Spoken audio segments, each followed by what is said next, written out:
Baik, assalamualaikum warahmatullahi wabarakatuh. Bismillahirrahmanirrahim. Alhamdulillahilladzi arsala rasulahu bil huda wa dinil haq yazirahu ala dinihi wa kafa bi syahida.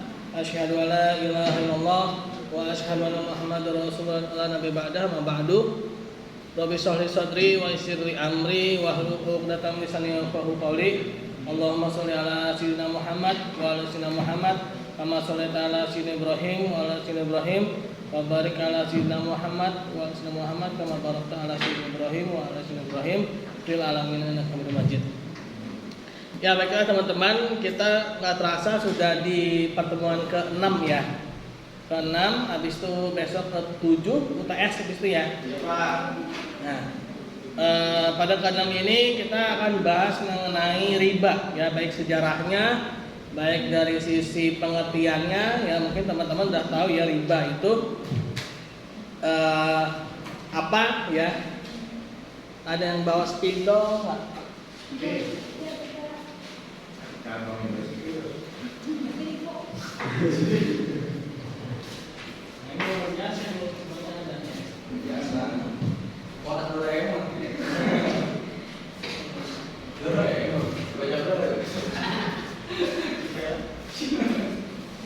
Nah, riba ya, atau disebut dengan RIB ya. Ini artinya adalah tambahan ya. Tambahan. Nah, tambahan itu ada banyak ya. Atau apa, ziyadah ya.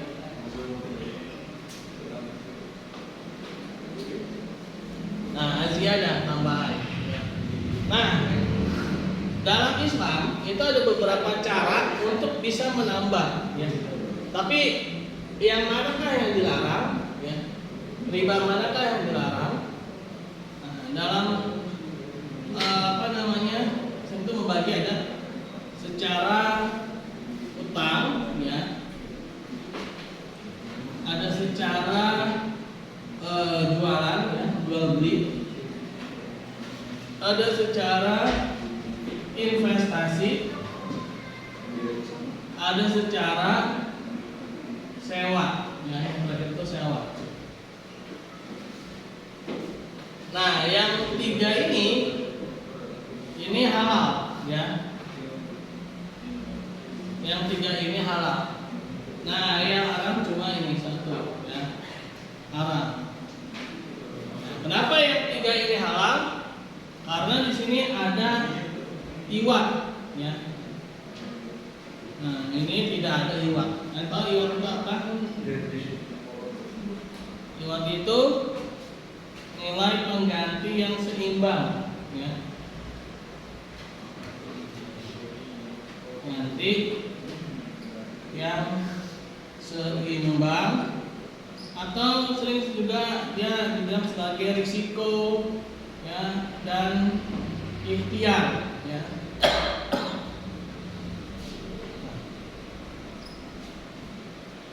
Ketiga ini, jual beli, investasi dan sewa, itu dia ada iwatnya ya. Dia ada risikonya di situ ya. Dia ada usahanya ya. Ketika kita jualan itu kita berisiko kan? Berisiko rugi, kita berisiko kecelakaan di jalan, kita berisiko barang dagangan kita dirampok orang, kita berisiko bayar keamanan ya kan? Belum lagi risiko-risiko yang lain ya. Nah, sehingga kita diperbolehkan ada tambahan di sini ya. Karena ada iwatnya itu.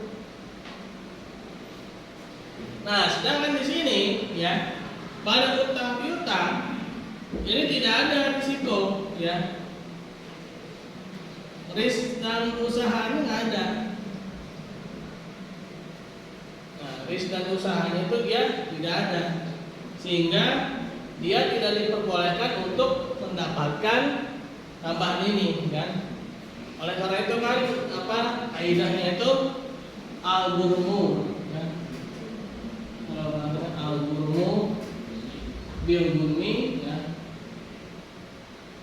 al-gharad bidoman ya. Dalam hal ini maksudnya kewajiban ya. Nah, atau adanya beban ya, beban kewajiban. Nah, kalau itu semacam keuntungan ya, keuntungan. Nah, kalau ini apa? Adanya risiko, adanya return ya. Ini return, ini risiko. Nah, jadi dalam sistem keuangan Islam ya, itu harus ada yang namanya keseimbangan ya. Ada yang mendapatkan, tapi dia juga harus menanggung biayanya ya. Dia mau mendapatkan return, dia harus ada risknya. Nah, kalau bahasa manajemen keuangan itu apa? High risk, high return.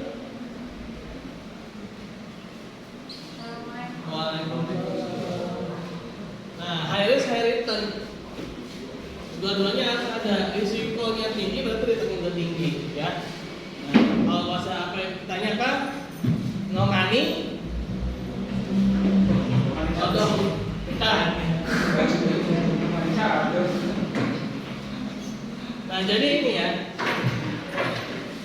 Nah, pengertian riba sendiri menurut Imam Romli ya. Menurut Imam Romli itu dia beraliran Syafi'i ya. Dia salah satu muridnya Imam Syafi'i ya. Imam Romli. Yaitu segala penambahan ya, riba ya. Segala tambahan apa manfaat ya, yang tidak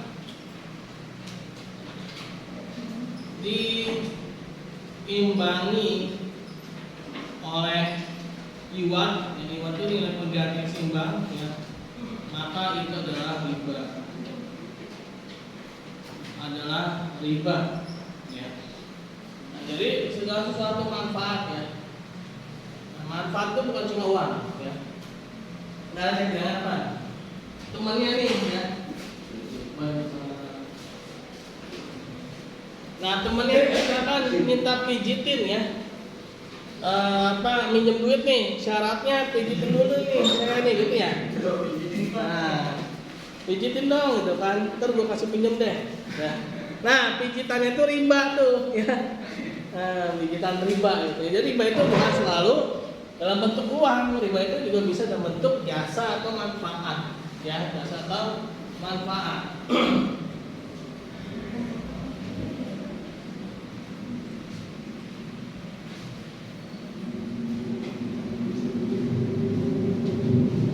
Nah, riba itu sendiri sebenarnya ada beberapa tipe ya.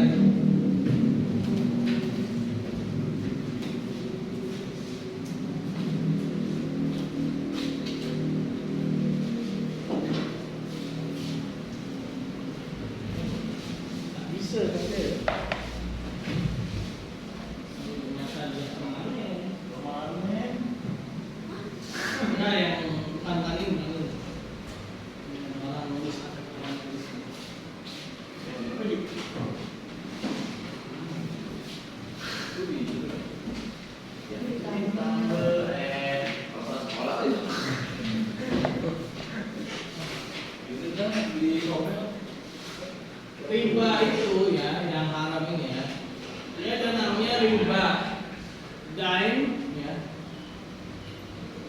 atau duyun ya,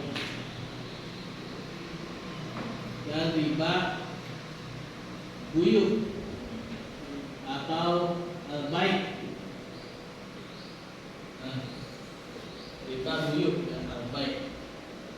Nah, kalau ini apa? Ini utang piutang ya, utang piutang ya, riba dain, duyun ya. Nah, yang ini riba baik al baik ya. Ini adalah tukar menukar ya. Ada tukar menukar. Nah, yang al-buyut ini nih ya, ada beberapa jenis barang yang tidak tidak diperbolehkan tukar menukar kecuali kalau dia sejenis dan beratnya sama. Sejenis dan beratnya sama. Nah, khusus 4 barang ini ya, 4 jenis barang ini ya. Nah, apa itu? Kalian tahu? Nah, saya sudah sebutin minggu kemarin. Apa? Emas. Terus perak, diamond. Ya. Bahan makanan pokok ya.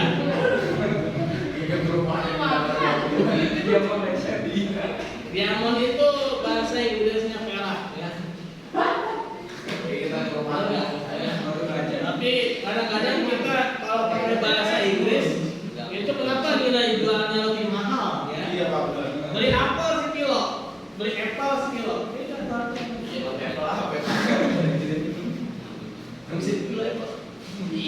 Bisa dikiloin. Coba itu konter HP emang apel sekilo. Iya. Kasih kawat dulu. Kambing satu kilo. Nah, terus garam. Nah, terus garam nih, garam ya. Ternyata garam ini bisa jadi standar mata uang juga. Iya. Terus, ternyata ada kejadiannya itu tahun berapa ya? Perputaran garam gara-gara menjadi standar mata uang di negara Afrika. Garam. Nah, semuanya tahu apa sih kok bisa ya?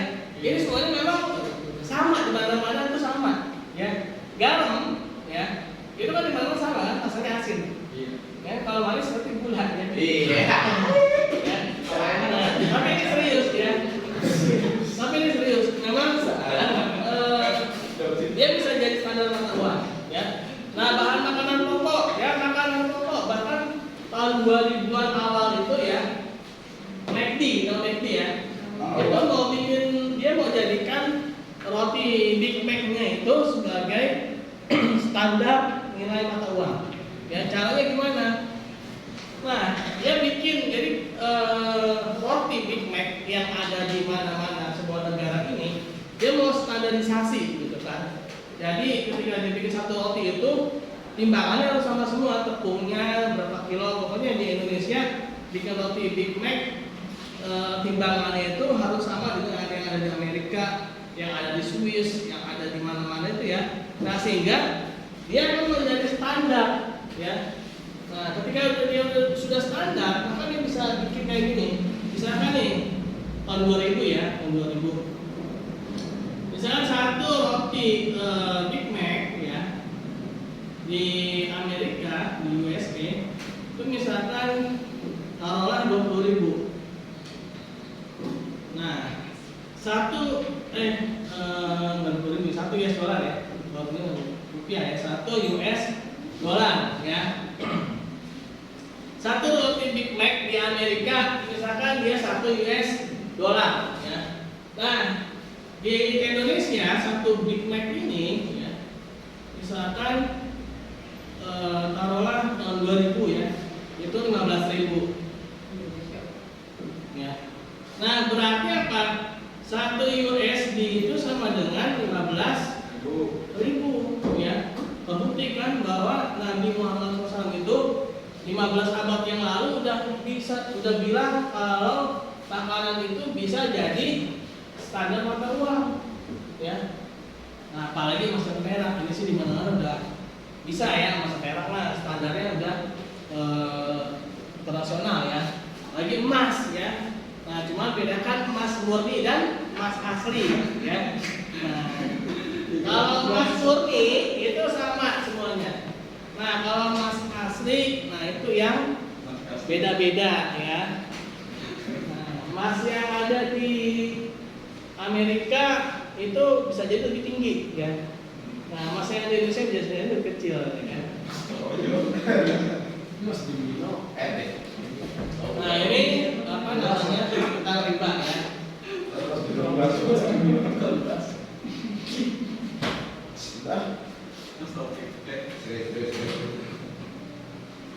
Oke. Nah, larangan riba itu sendiri ya, kita mulai dari Islam dulu lah ya. Kalau yang di slide yang satu lagi tuh dia dari zamannya Plato. Jadi kalau ini dibalik nih slide ini ya. Nah, ketika riba pertama kali turun, ada yang tahu nggak tuh ayat berapa, surat berapa? Belum tahu ya. Oke. Yang pertama kali turun itu adalah Quran surat Ar-Rum ayat 39 ya. Itu adalah ayat yang pertama kali turun menyinggung riba ya. Nah, coba teman-teman buka ya, bisa lewat HP ya, coba ketik Quran surat Ar-Rum ayat 39.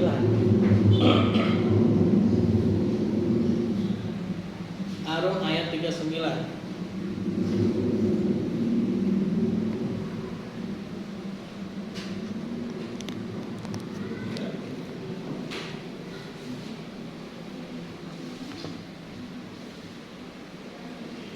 Udah kebuka? Nah, coba kita perhatikan kata-katanya ya. Kata-katanya bagaimana nih? Allah Subhanahu wa taala berfirman ya.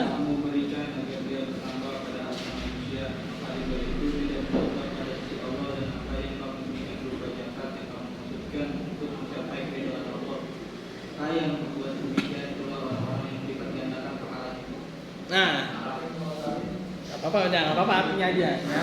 Itu sudah mewakili. Di situ ada enggak kata-kata larangan atau Allah itu melarang jangan kamu mengambil riba ya? Enggak ada ya. Enggak ada kan?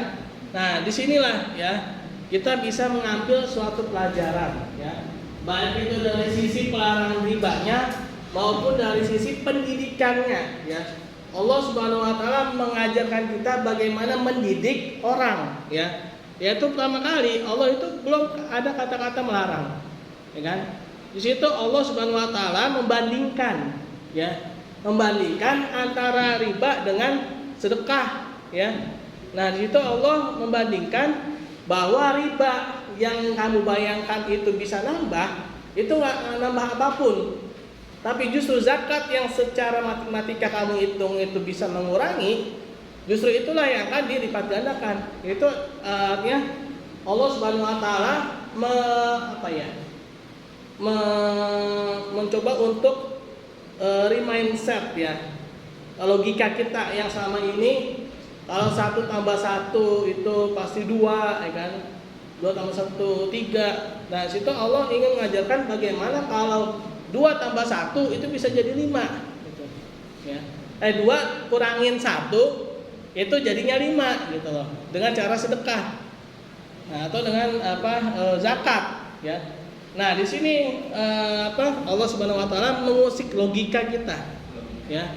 Mengusik pemikiran kita yang secara normalnya ya, yang bertambah itu bisa menambah, yang mengurangi itu bisa mengurangi. Nah, ini dibalik ya.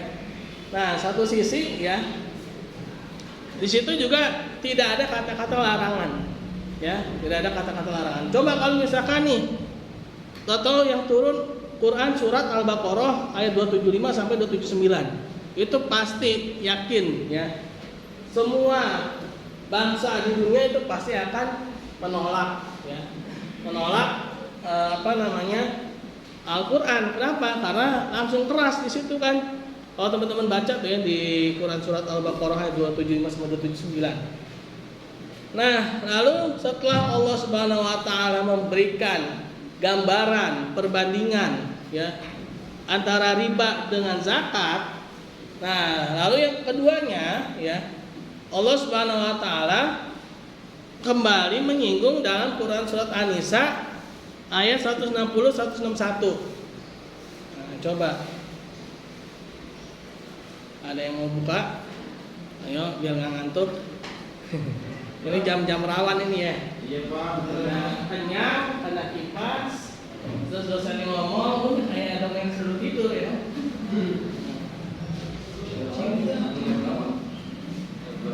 An-Nisa 160 161.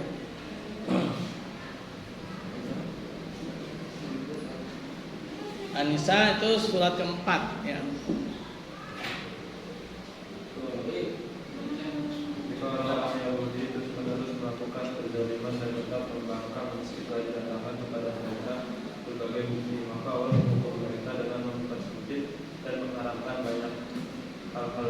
yang sebelumnya halal bagi mereka. Nah, di sini Allah Subhanahu wa taala masih belum memberikan larangan. Coba kita lihat ya, kata-katanya. Di sini Allah Subhanahu wa taala memberikan bukti sejarah ya. Sejarah orang-orang Yahudi ya. Nah, mereka itu orang-orang yang zalim, mereka jadi mengambil riba, tapi kalau bukan dengan sesama orang Yahudi. Kalau mereka sesama orang Yahudi, mereka tidak mempraktekkan riba. Ya, tapi kalau dengan orang selain Yahudi, mereka mempraktekkan riba. Ya, nah, sini dikatakan maka disebabkan kezaliman orang Yahudi, kami haramkan ya atas mereka makan makanan yang baik-baik ya. Awalnya itu apa bawang ya kalau saya. Yahudi itu dia nggak boleh makan bawang loh. Bahkan tahu nggak kenapa KFC ya?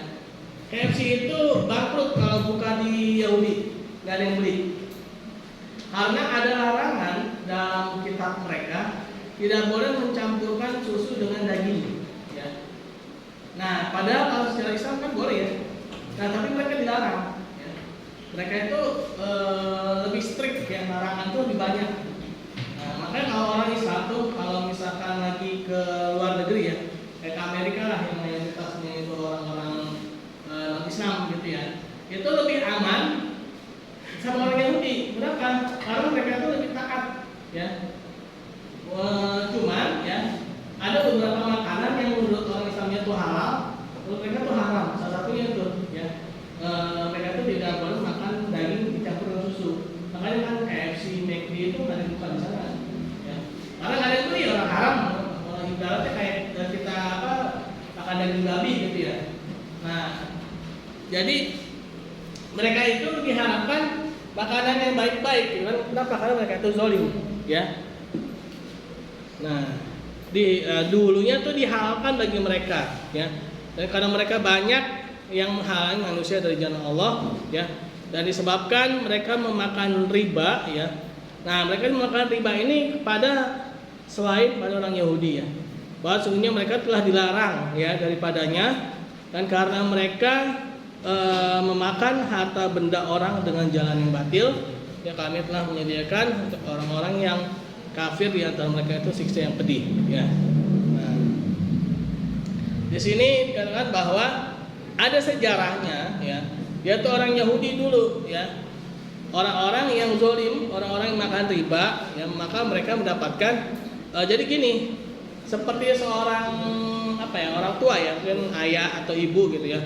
Dia ngasih tahu tuh ke anaknya, misalkan nih taruh misalkan contoh nih teko ya. Teko baru mendidih nih ya. Ceritanya teko baru mendidih. Ada anak kecil nih. Kan nggak tahu ya, anak kecil kan biasanya penasaran kan. Terus si ibu itu mencegah anaknya ya. Cara mencegahnya tuh gimana? Kalau cuman "Dek, jangan dipegang" gitu kan. Pasti tuh anaknya penasaran, kenapa ya kan? Tapi kalau misalkan si ibu atau bapaknya tuh dia bilang, "Dek, kemarin kakak kamu megang ini tangannya melepuh," gitu kan.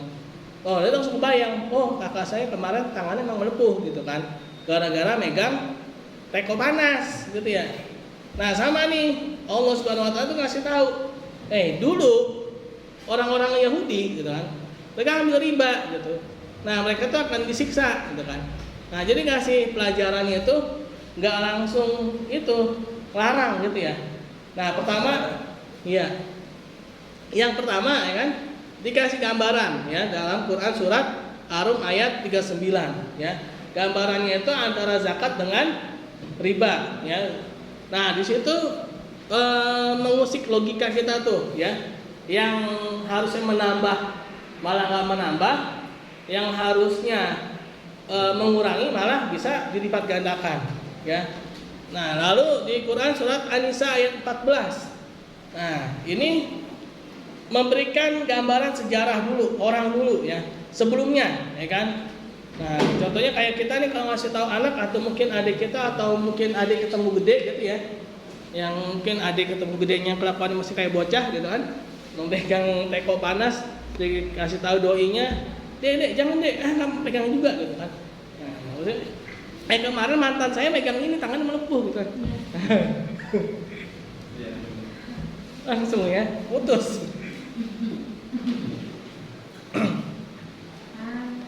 Nah, terus Quran surat Ali Imran ayat 130. Ayo saya mau baca nih ya. Ali Imran ayat 130 ya.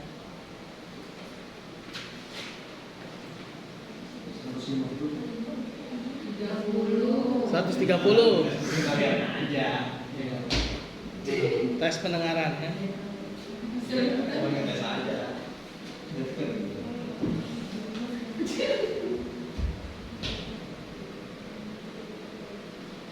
Ayo saya mau baca. Yang mau baca boleh. Allah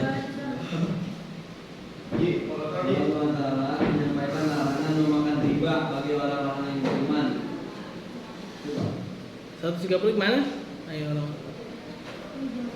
Ali Imran 130. Ya, wahai orang-orang yang beriman, janganlah kamu makan riba dengan berlipat ganda dan bertakwalah kepada Allah agar kamu beruntung. Nah, di sini baru ya mulai ada kata-kata larangan ya. Nah, jadi kalau misalnya kita nyuruh orang atau mau mendidik seseorang ya, di sini ya satu sisi ya ini ada nilai pendidikannya juga. Ya, kita jangan langsung menggunakan kata larangan. Jangan. Tapi di sini kasih perbandingan dulu, kasih pilihan ya kan. Yang menurut kamu itu baik, itu belum tentu baik ya kan. Yang menurut kamu itu kurang baik, itu belum tentu juga itu kurang baik ya. Nah, terus habis itu dikasih tahu tuh sejarahnya kan. Dulu tuh ada orang kayak begini gitu kan. Nah, mereka tuh celaka tuh gara-gara melakukan perbuatan itu. Nah, kalau masih ngeyel juga baru ya. Gak boleh gitu kan. Tidak boleh seperti itu. Nah, terlebih lagi ketika Quran surat Al-Baqarah ayat 275 sampai dengan 279. Nah, itu panjang ya. Atau ada yang mau baca gantian boleh. Dari 275 Al-Baqarah 275.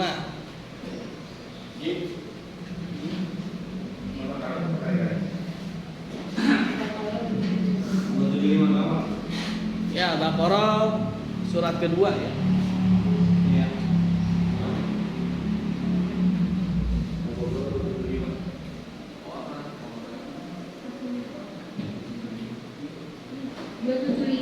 Ya, 275.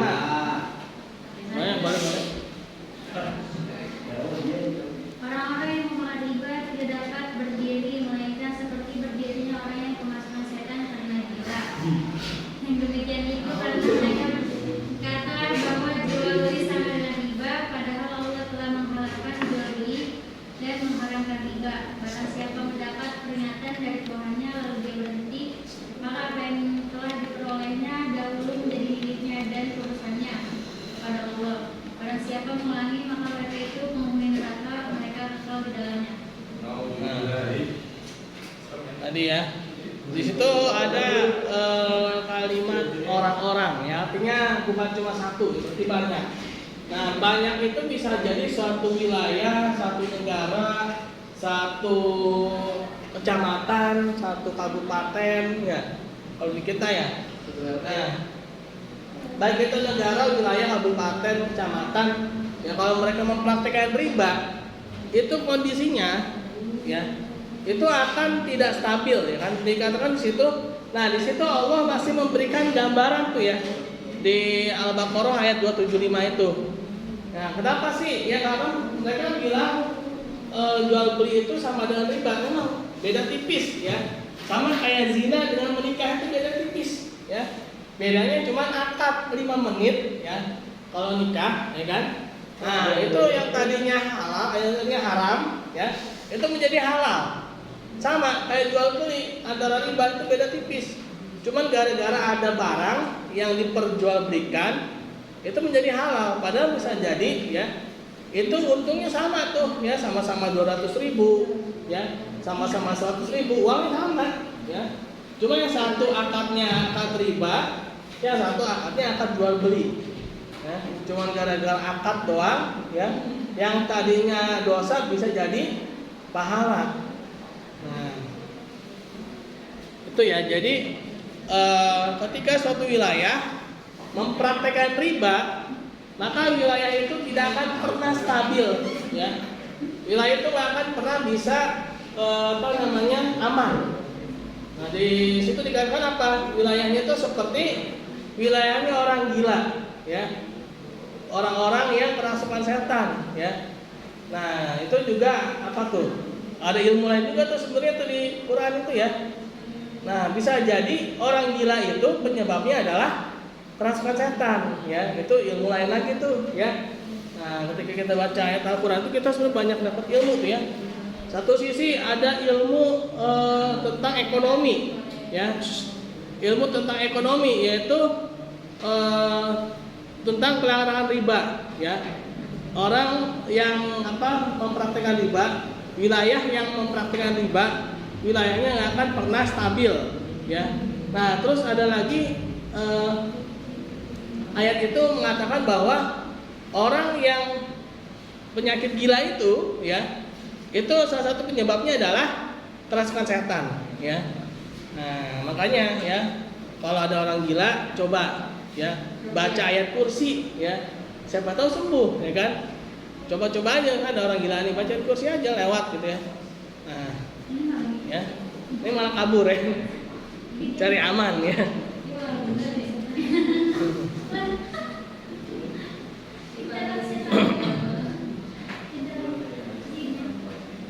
Nah itu Al-Baqarah 275 ya. Yang 276-nya siapa nih coba? Iya. Allah memusnahkan riba dan menyebutkan sedekah dan Allah tidak akan menyukai setiap orang yang tetap dalam kekafiran dan sebagai berbuat dosa. Allah memusnahkan riba, ya, menyebutkan sedekah. Itu saya pernah dengar ya di kajiannya di bank-bank syariah itu ya. Jadi ada beberapa bank syariah itu dia setiap hari Selasa itu dia bikin kajian tentang riba, ya. Nah jadi dalam menafsirkan atau mengartikan ya, ayat ya atau mentranslate istilahnya, mentranslate ya dari bahasa Arab ke bahasa Indonesia. Salah satunya adalah ayat Al-Baqarah 276 itu, ya. Kalau kita bacakan Allah memusnahkan riba, itu bisa juga kata si Ustaz itu ya. Ini maksudnya itu akan lebih parah. Maksudnya Allah itu menghapuskan riba, Allah telah menamatkan riba atau Allah itu telah mematikan riba. Ya, kalau bahasa ininya ya, kalau bahasa sarkasmenya gitu ya. Nah tapi kalau bahasa aslinya Allah memusnahkan riba. Nah, artinya di situ Allah itu sangat membenci riba, gitu kan? Allah itu sangat tidak menyukai riba, ya. Kenapa? Karena riba ini, ya, dia bisa merusak bukan lagi 7 keturunan, tapi dia bisa merusak sampai ke 8, 9, 10, 11, 12 ya. Keturunan manusia itu bisa rusak semua tuh. Kenapa? Karena ya ujung dari apa istilahnya? Ibadah manusia ini kan pasti ya itu kebutuhannya itu adalah masalah ekonomi, ya, masalah kebutuhan, ya. Nah, apalagi yang menyebabkan orang menjadi kefakiran, ya. Nah, riba ini penyebab kefakiran.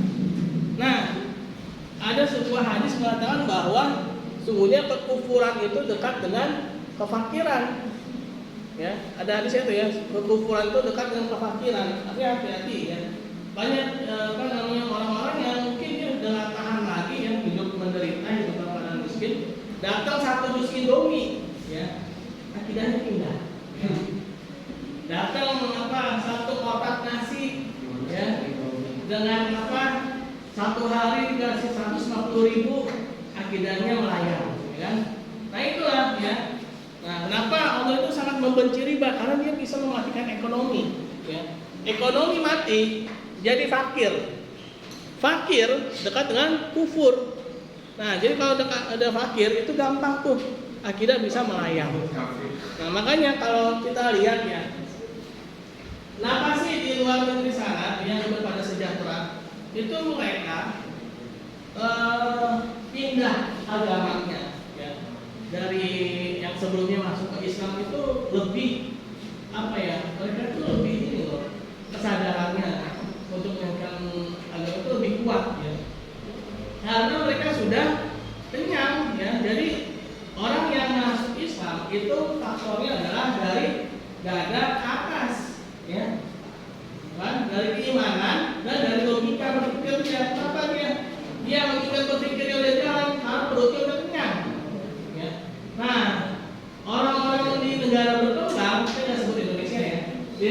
berkembang, ya, itu mohon maaf banyak yang murtad.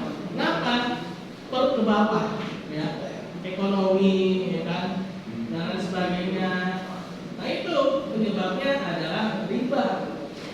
Nah, jadi kenapa sih riba ini sangat dibenci? Ya. Ini salah satu ujung dari pintu kemaksiatan. Ya.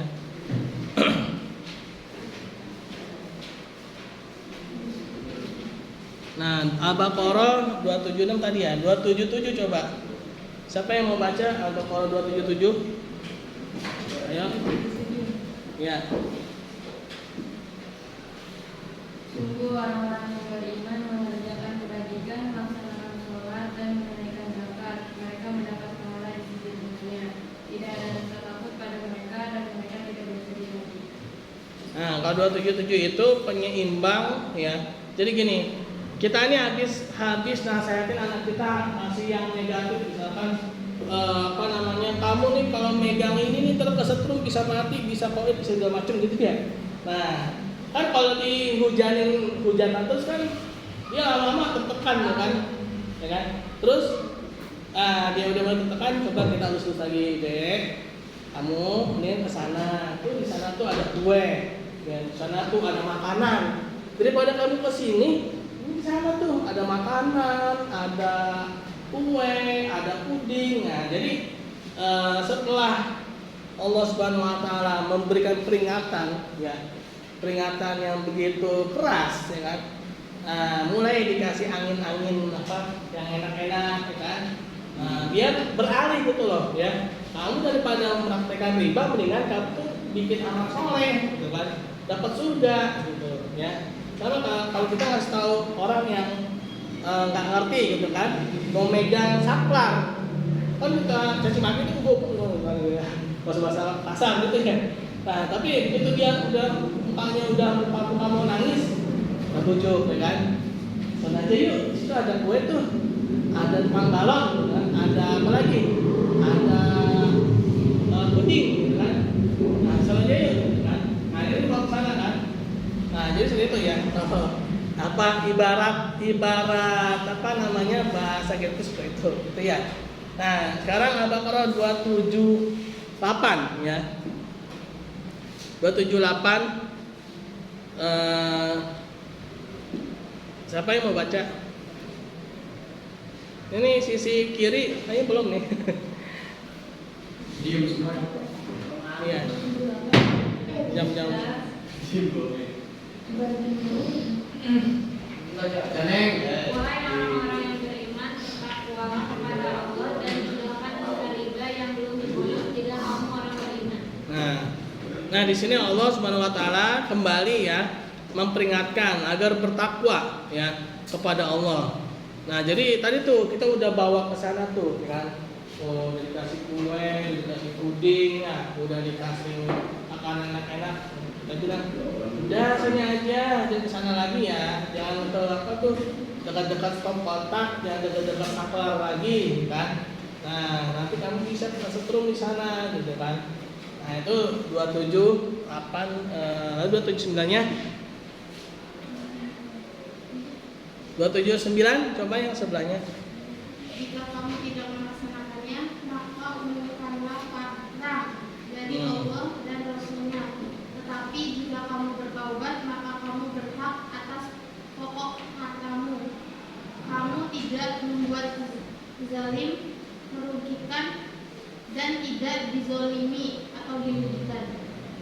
Nah, di sini adalah ayat yang terakhir, ancaman yang paling keras ya. Ancaman yang paling luar biasa ya. Kenapa? Karena ada kata-kata, maka ketahuilah ya, kalau kita nih terutama sebagai si pelaku ya, si pelaku ini yang memberikan pinjaman ya, yang memberikan uangnya ya kepada orang lain ya. Nah orang-orang apa nih si pelakunya ini ya, kalau mungkin di dunia sekarang ini namanya bank konvensional ya, atau mungkin bank keliling ya, pemodal-pemodalnya ya, atau mungkin apalagi sebenarnya bank mok-mok ya, bank apalagi ya, souvenir gitu kan. Nah, ini yang pemodalnya nih ya. Allah Subhanahu wa taala ancam tuh ya. Diancam. Ancamnya keras nih ya. Allah dan Rasulnya akan memerangi kamu ya. Nah, yang biasanya berperang melawan Allah dan Rasulnya menang apa kalah? Yang biasanya diperangin Kalah. Nah, yang biasa diperangin sama Allah dan Rasul, bayangin ya. Allah dan Rasulnya itu meranginnya siapa? Orang kafir kan. Nah, ini kita gara-gara riba doang diperangin sama Allah dan Rasulnya kan, gimana coba kan? Nggak ada satu dosa ya yang ancamannya itu sampai-sampai diperangi kecuali riba. Ya, ini saking kerasnya pelarangan riba ya. Ini sampai-sampai Allah Subhanahu wa taala itu mengatakan ya, berfirman, Allah dan Rasulnya akan memerangi kamu ya. Wah, kalau udah gitu mah udah dah ya. Kita nyerah aja lah udah ya. Nyerah aja ya kalau Allah dan Rasulnya akan memerangi kamu. Nah, ini beberapa fatwa-fatwa dari ini nih ya. Ini kemarin udah saya bacakan juga nih, Dewan Studi Islam Al-Azhar Kairo, Robitoh Alam Islami ya, Majma' Fikih Islami, Organisasi Konferensi Islam. Nah, ini bunga bank dan ulama ya, ini kemarin juga udah ya menurut beberapa ulama. Nah, ini kita coba sedikit gali lagi, mundur ke beberapa ratus tahun yang lalu ya. Kemarin saya juga menyampaikan yaitu Plato ya, salah seorang filosof terdahulu ya. Dia juga tidak setuju dengan yang namanya riba. Jadi riba itu dia udah ada dari dulu ya. Riba bagi hasil, terus jual beli ya. Itu udah ada dari dulu ya. Nah, Plato ini mengatakan bunga menyebabkan perpecahan dan perasaan yang tidak puas dalam masyarakat ya. Nah, ini namanya bunga di sini nggak ada kan? Bunga ya. Nah, nggak ada ya. Nggak ada ya. Bunga pasir ya. Nah, bunga ya, tahu bunga ya. Bertambahnya uang neraka ganjaran Anda ya, bunga ya. Apa bunga? Bertambahnya uang neraka ganjaran Anda ya. Neraka ganjaran Anda ya. Nah, UTS keluar tuh ya. Nah, riba ya. Nah, bunga itu sama dengan riba. Rayuan iblis berujung azab ya. Nah, lalu ada lagi rokok, rokok. Rokok ya, racun obat kantuk orang kafir ya.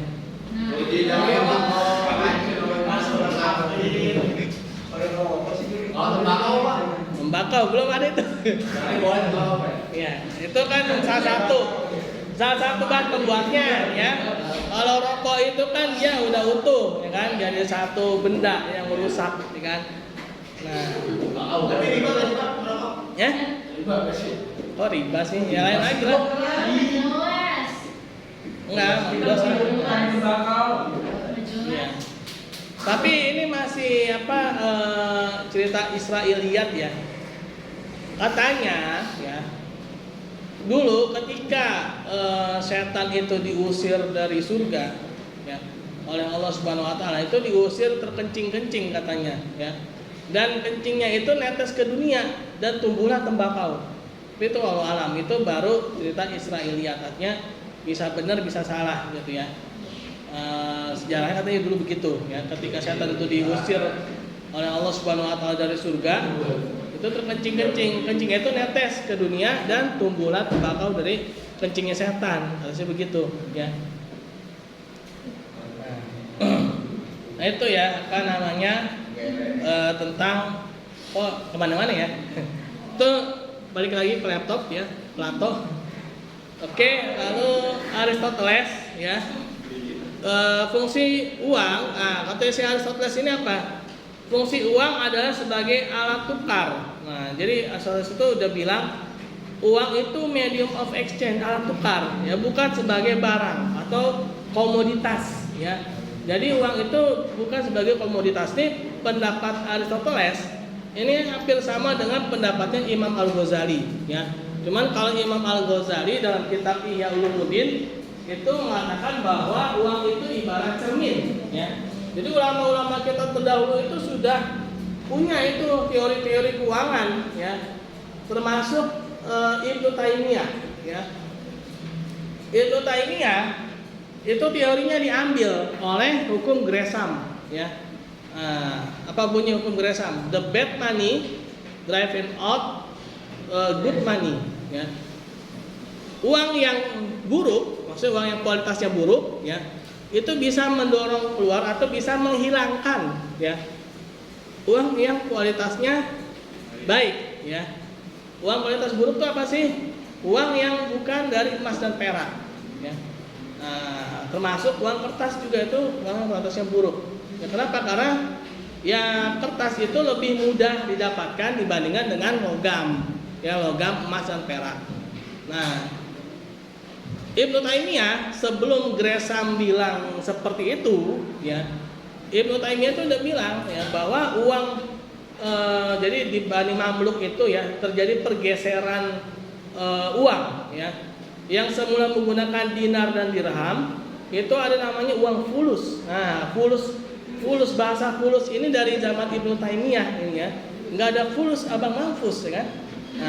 Nah, itu fulus itu ya. Nah, uang fulus ini adalah uang yang bukan dari emas dan perak. Zaman dulu masih mending dari tembaga kan. Jadi tuh udah mulai tuh berpikir gimana caranya emas ini kan sayang ya kan. Emas kan logam mulia. Kenapa dia bilang logam mulia? Dia tidak akan berubah, dia tidak akan tergerus oleh panasnya matahari, ya, hujan, dia nggak akan karatan. Nah, itu definisi mulia ya kan. Orang yang mulia itu kan nggak akan gampang goyah gitu kan. Kan dibilang logam mulia ini dia nggak akan mudah goyah nih. Emas mau dikubur ribuan tahun ya, itu begitu digali tetap jadi emas. Besi mau sekuat apapun besi dikubur keropos ya kan. Besi itu kalau dikubur lama-lama pasti akan keropos. Tapi kalau emas kalau dia dikubur itu nggak akan pernah hilang ya, kecuali kalau Mas Karyo, Mas Arjo ya dikubur tinggal tulang ya kan. Tapi Mas Doyok ya kan. Nah, ya kalau itu dikubur pasti nanti gitu digali tinggal tulang ya. Nah, emas ini udah. Nah, ini ya Aristoteles juga bilang ya kan. Nah, si Aristoteles itu bilang gini, istilah riba yang berarti lahirnya uang dari uang. Nah, teori riba itu sendiri kan dari mana? Teori anuitas ya. Teori anuitas itu kan mengatakan bahwa uang itu bisa bertambah ya, bisa melahirkan uang. Nah, diterapkan kepada pengembangbiakan uang. Jadi teori anuitas, teori penambahan uang itu diambil dari teori pertambahan penduduk ya. Penduduk itu kan orang, manusia, makhluk hidup. Uang itu makhluk mati. Nah, jadi ada pemaksaan ya, pemaksaan teori di sini. Teori yang harusnya buat makhluk hidup diterapkan pada makhluk mati ya. Nah, pada saat sekarang ini ya ternyata Aristoteles sudah bilang kayak gitu kan. Lahirnya uang dari uang ya diterapkan kepada pengembangbiakan uang karena analogi keturunan dan orang tua ya. Nah, jadi dia mengatakan teori uang ini dari teori analogi keturunan dan orang tua. Dibanding dengan semua cara mendapatkan uang, cara seperti inilah yang paling tidak alami atau yang paling aneh gitu ya. Tidak alami itu kan aneh gitu kan. Kalau misalnya kita bilang alami itu kan sesuatu yang biasa gitu ya. Nah, ini sesuatu yang di luar kebiasaan ya. Nah, ini si Yunani ya. Lalu orang-orang Yahudi dalam kitab Exodus atau Keluaran surat ke-22 ayat 25 ya. Orang Yahudi juga telah melarang ya. Nah, apa kata kitab Exodus ini? Jika engkau meminjamkan uang kepada salah seorang umatku, orang yang miskin di antaramu, maka janganlah engkau berlaku sebagai penagih hutang terhadap dia. Jangan engkau bebankan bunga terhadapnya, ya. Jangankan bunga, ya, ditagih pun jangan, gitu kan katanya, ya. Jangan engkau seperti debt collector, bahasa mungkin kita ya. Nah, DC, kan. Janganlah. Nah, ini kan. Nah, janganlah engkau sebagai penagih hutang, kan debt collector, kan. Nah, jangan kayak DC dong, gitu kan. Kalau nagih hutang tuh biasa aja, gitu. Dan jangan engkau bebankan bunga terhadapnya. Itu dalam kitab Exodus, ya. Lalu dalam kitab Deuteronomi, ya, kitab Ulangan, surat ke-23 ayat 19. Janganlah engkau membungakan uang kepada saudaramu, baik uang maupun bahan makanan atau apapun yang dapat dibungakan. Nah, ini juga nih, ya, bahan makanan masuk, ya. Nah,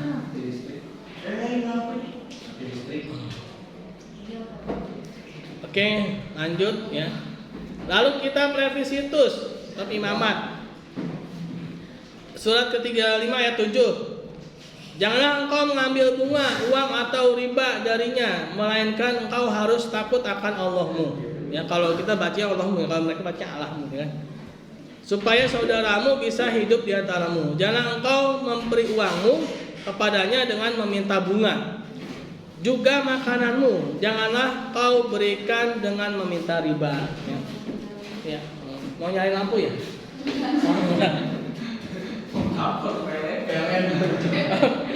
PLN terdekat, boleh silakan, ya. Udah. Oke, lalu dalam surat Lukas, ya. Surat ke-6 ayat 35 nih. Cintailah musuhmu dan janganlah meminjamkan kepada mereka dengan berharap untuk mendapatkan sesuatu. Artinya nggak boleh ngambil kepada musuhnya aja, katanya tuh nggak boleh minjemin uang kepada musuh itu dibungain, itu kepada musuh aja katanya nggak boleh, ya. Nah, Kalau kita punya dendam sama orang itu nggak boleh minjemin, Pak. ya. Kalau kita punya dendam sama orang gitu, ya itu. Nah, kita yang punya dendam aja, terus orang yang kita dendamin lagi kesusahan nih. Nah, Bunganya cuma kali 4. Itu riba nggak, Pak? Kalau pakai bunga gitu, tapi pakai akad gitu, riba nggak? Kan dia minjemin sekian ke temen, terus gantinya yang minjemnya itu bilang itu gantinya harus sekian gitu, lebih dari yang dipinjemin. Iya. Ya itu riba, Pak. riba. Kalau udah akad itu jangan ada kayak gitu. Iya. Nah, itu yang menyebabkan kartu kredit itu menjadi haram, ya. Nah, itu kan akad, ya. Nah, jadi gini, ini teman saya nanya ke dosen saya. Dosen saya kan bahas tentang riba, riba korp. Yang salah satunya adalah kartu kredit, ya. Nah, kan dia bilang gini, saya bayarnya sebelum jatuh tempo, Pak. Jadi saya nggak akan bayar bunganya. Nah, di prakteknya kan dia nggak bayar riba kan, tapi di akadnya, ya kan ada tuh, apabila terlambat membayar maka akan dikenakan bunga sekian persen, kan? Nah, itu udah nggak boleh, ya. Itu aja nggak boleh sama. Jadi itu aja apa? Itu aja dia tepat waktu, ya. Dia tepat waktu tetap kena bunga, ya kan? Kan akad. Nah, ini dia udah tepat waktu, dia nggak kena bunga, itu masih nggak boleh, ya. Karena akadnya sendiri dia udah akad riba, ya. Akadnya udah akad haram.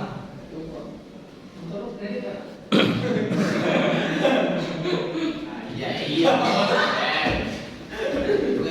Alihkan ke yang syariah, ya. Alihkan yang syariah. Kenapa sih harus ke yang syariah? Karena kemarin itu, ya, saya bilang, ya, yang jual beli itu kan pasti, ya kan? Iya, Pak. Nah, jual beli itu kan pasti. Ketika kita menggadaikan motor itu sama saja kita itu, taruhlah ini deh, kalau kita mau ambil yang halalnya, ya, walaupun ada yang beda pendapat, ya, itu nggak boleh, itu kan jadi kayak riba nasiah, kan? Riba nasiah, ya.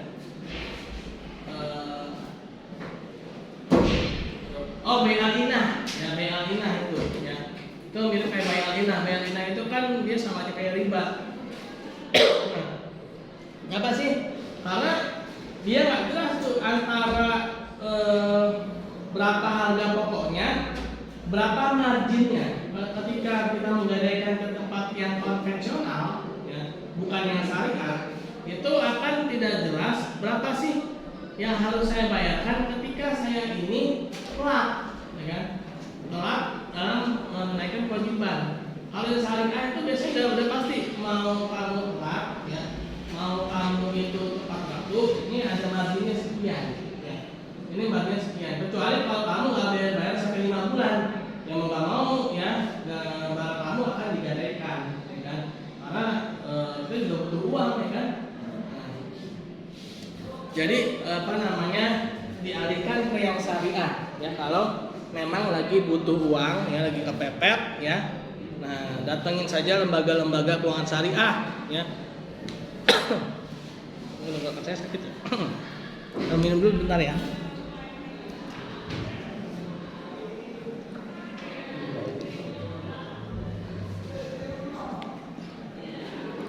Nah, menurut orang Kristen juga ternyata riba itu nggak boleh, ya. Walaupun akhirnya ada pergeseran, ya. Nah, ini dalam surat Lukas, ya, surat ke-6 ayat 34 sampai 35. Nah, di sini dikatakan, dan jikalau kamu minjamkan sesuatu kepada orang karena kamu berharap akan menerima sesuatu daripadanya, apakah jasamu? Nah, dibilang ini. Kamu minjemin uang ke orang, ya. Terus kamu minta lebihin, gitu kan? Menerima karena kamu berharap akan menerima daripadanya. Nah, ini bukan cuma dilebihin, ya. Karena kamu berharap akan menerima sesuatu, dilebihin, ya. Jadi ada sesuatu, ya, dilebihin dari pinjaman kita. Nah, dibilang di sini apa? Jasamu apa, gitu loh. Minjemin uang ke orang terus minta dilebihin, kamu punya jasa apa, gitu? Nah, orang-orang berdosa pun meminjamkan kepada orang berdosa supaya mereka menerima kembali sama banyaknya, ya. Tetapi kasihilah musuhmu yang berbuatlah baik kepada mereka dan pinjamkan dengan tidak mengharapkan balasan, maka upahmu akan besar, ya, dan kamu akan menjadi anak-anak Tuhan yang maha tinggi. Wah, rasanya, ya. Sebab ia baik terhadap orang-orang yang tidak tahu berterima kasih dan terhadap orang-orang yang jahat, ya. Nah, itu dalam kitab Lukas itu, ya. Nah, agama Kristen pun, ya, awalnya melarang yang namanya riba, ya, melarang riba ini. Bahkan, ya, kalau kita sebenarnya kalau kita mau lihat kitab-kitab suci yang benar-benar asli, ya, walaupun ini buat ini aja, ya, apa istilahnya itu bukan buat jadi kita pindah agama, hukumnya coba kita pelajari deh. Hukumnya itu lebih keras daripada yang dibawa oleh Nabi Muhammad SAW. Jadi ketika Nabi Muhammad SAW yang menerima risalah yang terakhir, itu banyak hukum yang dibatalkan, ya, karena kasih sayang Rasulullah, ya, kepada kita. Salah satunya kalau zaman Nabi Nuh alaihissalam, ketika ada yang bermaksiat, ya, itu dia langsung kena. Zaman Nabi Nuh itu ketika ada yang maksiat, itu langsung jatuh hukumannya. Nah, tapi begitu zaman Nabi Muhammad SAW, ya, berkat doa Nabi Muhammad SAW, ya, agar ditangguhkan, kan, azab umat ini, ya, sampai dia bertobat, ya. Nah, akhirnya apa? Tidak langsung dijatuhkan. Ya, walaupun banyak juga yang ngeyel, ya, menantangin, ya, akhirnya kena, ya. Nah, di sini, ya, kembali lagi ke laptop, ya. Nah, karena tidak disebutkan secara jelas, timbul berbagai tanggapan dan tafsiran terhadap boleh tidaknya melakukan praktek pembungaan, ya. Pandangan Kristen, ya, pandangan para sarjana Kristen terhadap praktek pembungaan terhadap pada pembungaan pada 3 periode. Oh, ini jadi ada 3 periode nih, ya, yang pernah saya ceritakan bagaimana pergeseran dari interest usury. Jadi ada 2 istilah tuh. Ada istilah interest, ada istilah usury.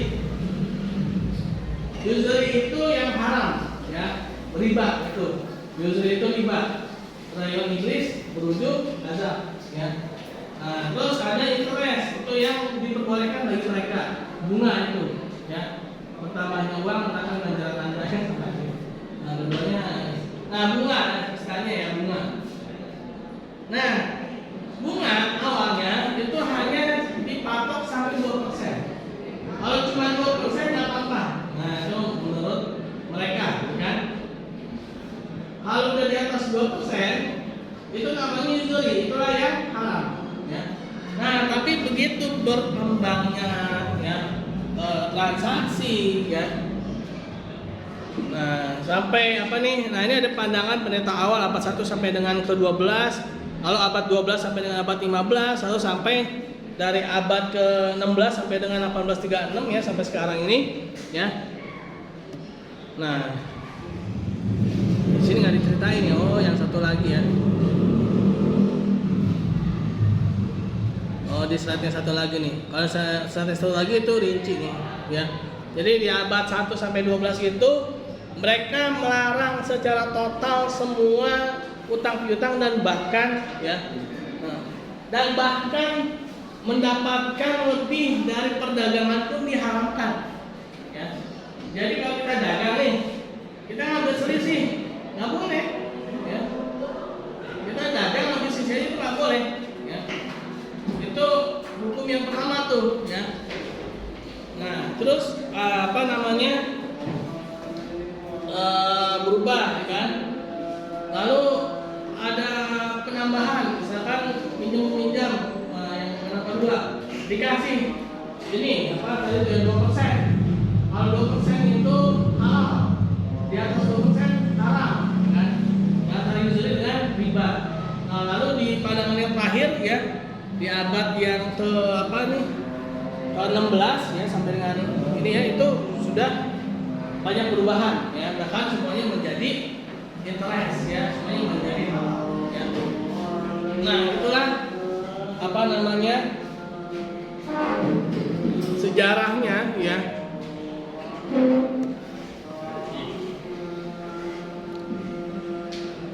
Lalu ini ada beberapa alasan orang bilang riba itu boleh ya. Nah, pertama nih,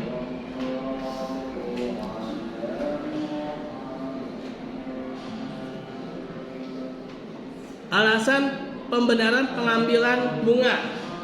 Dia bilang kreditor menahan keinginan untuk memanfaatkan uangnya sendiri demi memenuhi keinginan orang lain sehingga ia kehilangan kesempatan. Nah, ini ada teori opportunity ya. Nah, ini tidak dibenarkan. Kenapa?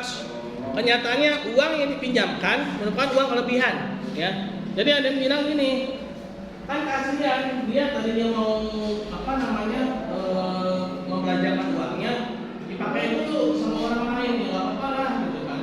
Nah, nyatanya kan pasti ketika kita minjemin orang lain uang kan, apakah itu semua uang yang ada di kita? Kan enggak ya kan? Yang kita pinjemin pasti uangnya lebih ya kan. Nah, nih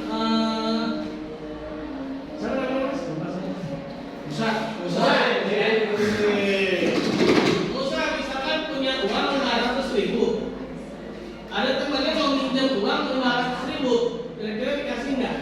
Pasti nggak dikasih kan? Uangnya langsung habis, kan? Nah, kalau temannya mau 50.000 pasti dikasih. Ya. Nah, dari 50.000 itu Musa mengambil untung. Ya, berarti itu riba kan? Nah, dari situ ya. Jadi orang yang bilang apa karena adanya penangguhan itu ya.